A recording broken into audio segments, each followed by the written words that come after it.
അപ്പോൾ രാത്രി വരുമ്പോൾ ഇവരൊരു കേക്കും കൊണ്ടാണ് വന്നത്. അപ്പോൾ 12 മണിക്ക് തന്നെ ഞാൻ കേക്ക് കട്ട് ചെയ്തിട്ടാണ് ഇപ്രാവശ്യത്തെ ബർത്ത്ഡേ സ്റ്റാർട്ട് ചെയ്തത്.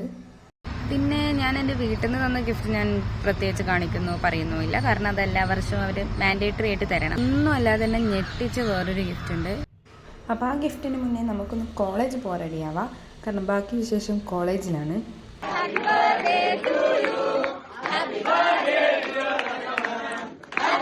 ഇത് ഫസ്റ്റ് ആയിട്ടുള്ള ബർത്ത്ഡേ ആയതുകൊണ്ട് ഞാനും ഇത് എക്സ്പെക്ട് ചെയ്തില്ല. അവർ ഇങ്ങനെ എത്ര വലിയ സെലിബ്രേഷൻ ആക്കുന്ന ഷെഡ്യൂൾ ആയിരുന്നു.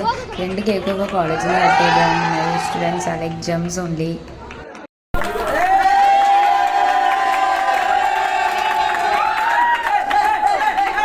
അപ്പം ഞാൻ മനസ്സിലാക്കിയൊരു കാര്യമാണ്, നമുക്കൊരു സെലിബ്രിറ്റി ഒന്നും ആവാൻ പറ്റിയില്ലേ, നമ്മളൊരു നല്ലൊരു ടീച്ചറായാൽ മതിയെന്ന്.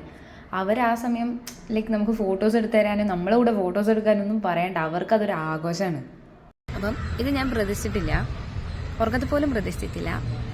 നമ്മൾ പറയല്ലോ, നമ്മൾ എന്ത് മണ്ടത്തരായാലും എന്ത് പൊട്ടത്തരായാലും നമ്മളെല്ലാ കാര്യത്തിനും കൂട്ടു നിൽക്കുന്ന ഫ്രണ്ട്സ് ഉണ്ടാവും നമ്മളെ കൂടെ എന്ന് സത്യമാണ്. അതേപോലെ ഒരാൾ തന്നതാണ് എനിക്കിത്. എൻ്റെ ടേസ്റ്റ് ഇങ്ങനെയാണ് എനിക്കിഷ്ടം, അതൊക്കെ മനസ്സിലാക്കി അങ്ങനെ അവൾ തരുന്ന ഓരോ ഗിഫ്റ്റും അങ്ങനത്തെ തന്നെയായിരുന്നു ഇതുവരെ. അതിൻ്റെ കൂടെ തന്നെ ഇതും ഞാൻ തീരെ പ്രതീക്ഷിച്ചിട്ടില്ല.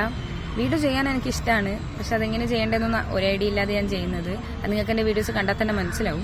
അത്ര വലിയ ഐഡിയ ഒന്നും ഇല്ലാതെയാണ് ഈ പണിക്കിറങ്ങിയത്, പക്ഷെ എനിക്ക് ചെയ്യാൻ ഇഷ്ടമുള്ളതുകൊണ്ടാണ് ഞാൻ ചെയ്യുന്നത്. അപ്പോൾ അതിൻ്റെ കൂടെ എനിക്ക് മൈക്ക് വന്നിട്ട് പറഞ്ഞാൽ ഇനി വീഡിയോസ് ഒക്കെ എടുക്കുമ്പോൾ മൈക്കിലൂടെ സംസാരിച്ചാൽ മതി എന്നൊക്കെ പറഞ്ഞിട്ടാണ് മൈക്ക് തന്നത്. അപ്പോൾ ഇത് യൂസ് ചെയ്യേണ്ടത് എങ്ങനെയാണെന്നൊന്നും കൂടുതൽ എനിക്കറിയില്ല.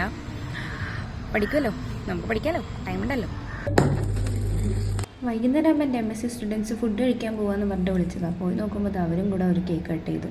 അങ്ങനെ മൊത്തത്തിൽ പരിപാടി കളറായിരുന്നു. അപ്പം നിങ്ങൾ ബർത്ത്ഡേ വിശേഷങ്ങളൊക്കെ കണ്ടില്ലേ?